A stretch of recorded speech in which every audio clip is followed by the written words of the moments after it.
is application of derived models for the prediction of municipal solid waste generation rates in developing countries. This paper is by Mr. MB Samarakoon, Dr. MB Samarakoon. Dr. MB Samarakoon graduated from University of Peradeniya with BSc Engineering in Civil Engineering in 2005. He has Master of Engineering degree in Environmental Engineering from School of Environmental Resources and Development, Environmental Engineering and Management Program, Asian Institute of Technology, Bangkok, Thailand in 2008. He obtained the Doctor of Philosophy, Hydraulic and Environmental Engineering from Graduate School of Science and Engineering, Saitama University, Japan in 2011. Presently, he is a senior lecturer in civil engineering at the General Sir John Kotelawala Defence University. His research interests include water resources management, wastewater treatment and disposal, solid waste management, e-waste management, and air pollution. So may I now invite Dr. MB Samarakoon to present his paper.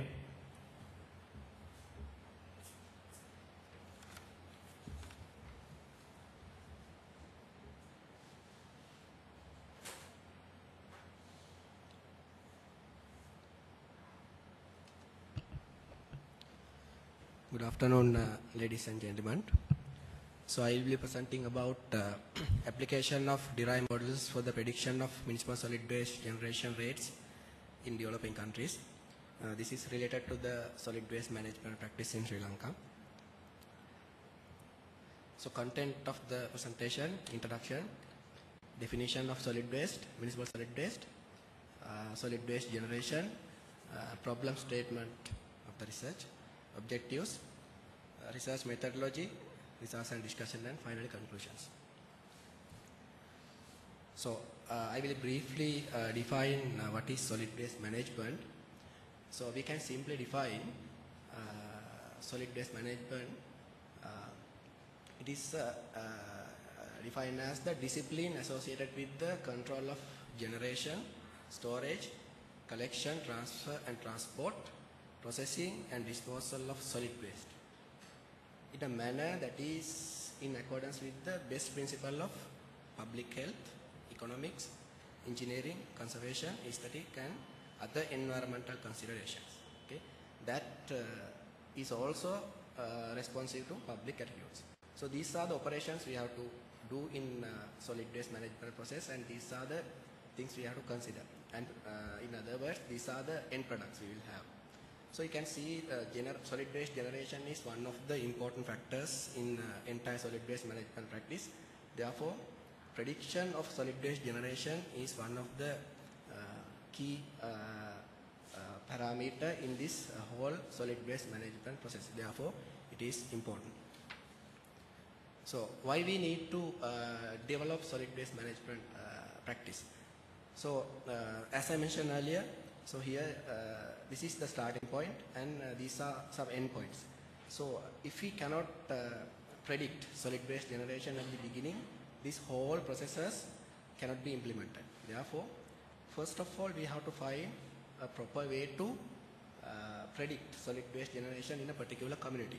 Then only we can achieve these objectives. Therefore, so the prediction of solid waste generation is one of the important factors in the entire solid waste management practice. So the important is to plan a solid waste management strategy for a given region. It is essential to know the quantity of waste generated. So normally solid waste generation depend on various factors. These are some of the key factors: socio-economic development, degree of industrialization and climate. So these factors are basically allocated or defined in developing countries. So normally we know that the greater economic prosperity and the higher percentage of urban population will create more amount of solid waste. So problem statement: why we need to do this research? We know that waste generation rate, as I mentioned earlier, is a important aspects in solid waste management practice. So this prediction of solid waste management can be done in various ways. So one of the method is field study to determine the waste generation rate. That means, so we can go to solid waste dump site and we can directly calculate the amount of solid waste generated. So another method, application of the survey and sampling theory. So we can use available data either in household level or at recycling facilities or material recovery facilities, so wherever we can use available data to calculate solid waste generation rate. Also, converting economic sales data for a region into estimation of solid waste generation. This is another method. So we can totally count how much sales are in that region, and solid waste generation is a percentage of that total sales. This is another method. Another one is classical method. That means at the household level we can calculate solid waste generation rate. We can go at each and every house and advise them to measure the solid waste generation. And finally we can count all the houses and we can get an idea about solid waste generation in that particular area. So all these methods are very traditional and also classical methods. But nowadays people are using models to calculate or predict solid waste generation rate. So these models sometimes can be applicable for developed countries and sometimes can be applicable for developing countries, but factors we have to consider when we develop a model are different from country to country and even from region to region. So when we consider these models, especially we can categorize this model into two models in developed countries and developing countries. When we consider the developed case, there are various models have been developed in developed countries, but very few models are available in developing countries because people are using the traditional methods which I have mentioned earlier to calculate solid waste generation. Therefore, it is important to develop some models especially for developing countries. So even we have few models for developing countries, we cannot use all these models for each and every region in a particular country because waste generation patterns are unique to a region. So it depends on the features of that particular region. Therefore, there is a necessity to waste generation prediction models for suburban municipalities in developing countries like Sri Lanka. Okay, with this background, the objective of this study to review previously arrived at and tested models related to municipal solid waste generation and identify possible identifiers related to the solid waste generation rate in developing countries. So research methodology. In this research, I have examined few published models both in developed and developing countries and identifies what are the factors we have to consider for the case of Sri Lanka. When I examine these previously published models, I consider some of the factors. So these publications focused on solid waste management, included models that were used in solid waste management that incorporated inadequate independent variable like removal and utilization of solid waste. So in addition, when I was reviewing these papers, 5 characteristic classification criteria were considered. Modeling method, what is the method? Type of model, waste streams, location and location, regional scale and independent variables. Okay. After considering these 5 factors, I divided each and every model into these categories. Okay. The first model I examined is this one, developed by these people. In the first model, they identify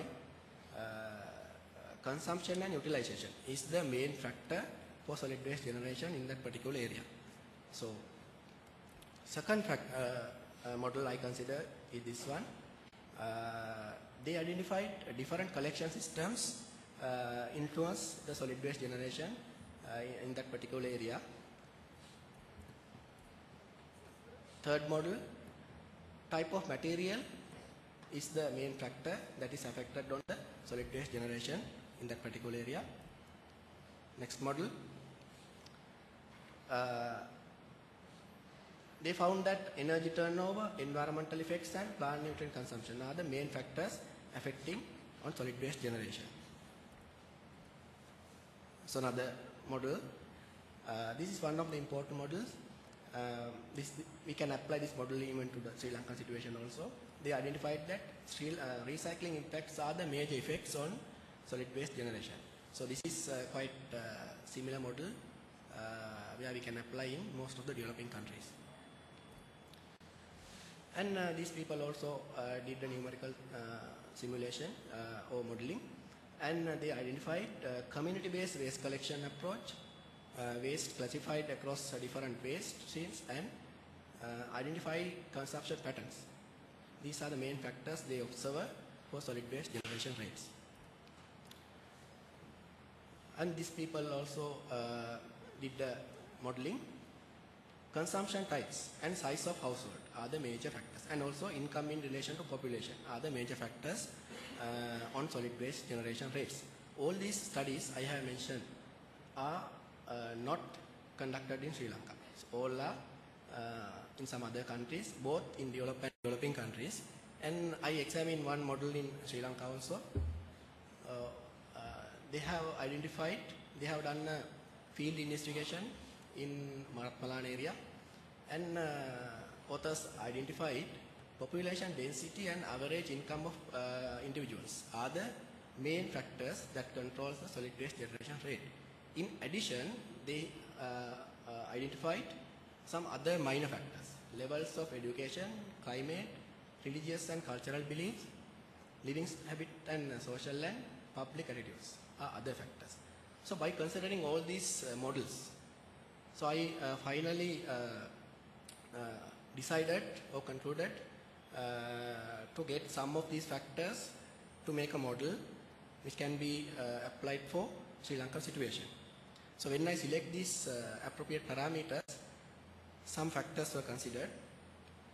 Beneficial choices considering for regional sampling and includes number and size of the observation areas. Waste stream definition and investigation. Select appropriate development variables and the model validation procedures. So by following these things, I have selected 3 different parameters for Sri Lankan situation. I identified these are the major factors that control solid waste generation in Sri Lanka: population density, average income of the individuals, and social and public attitudes. Now I have selected the variables.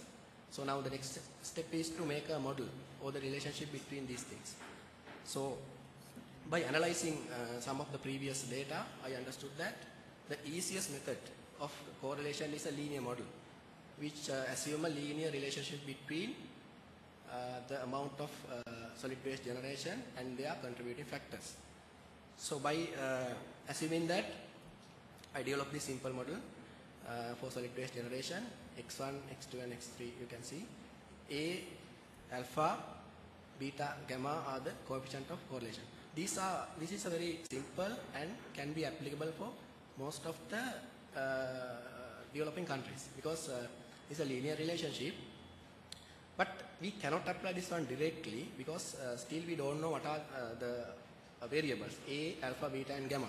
Therefore, first we have to find out these variables using available data. So we have a lot of data. Therefore, first we have to find A, alpha, beta and gamma. So after that, we can use this model. But we cannot say this is accurate. Therefore, we have to validate this model. To validate the model, we have to use some available data, which available data previously tested and confirmed. Okay, so somebody can question why I use a linear model.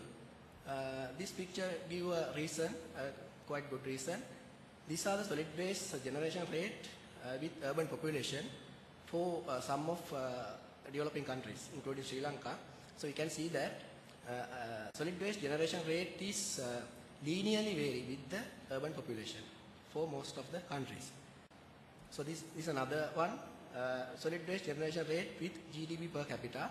Here also we can see a quite linear variation between waste generation and GDP per capita. So I have some conclusions. There are a number of independent variables that have been used to explain the overall quantity of partial or entire solid waste generation in developing countries. Out of these, population density, average income of the individuals, and social and public attitudes are major variables. A linear model was developed which assumes a linear relationship between the amount of solid waste generation and contributing factors, and model validation is important. Thank you very much.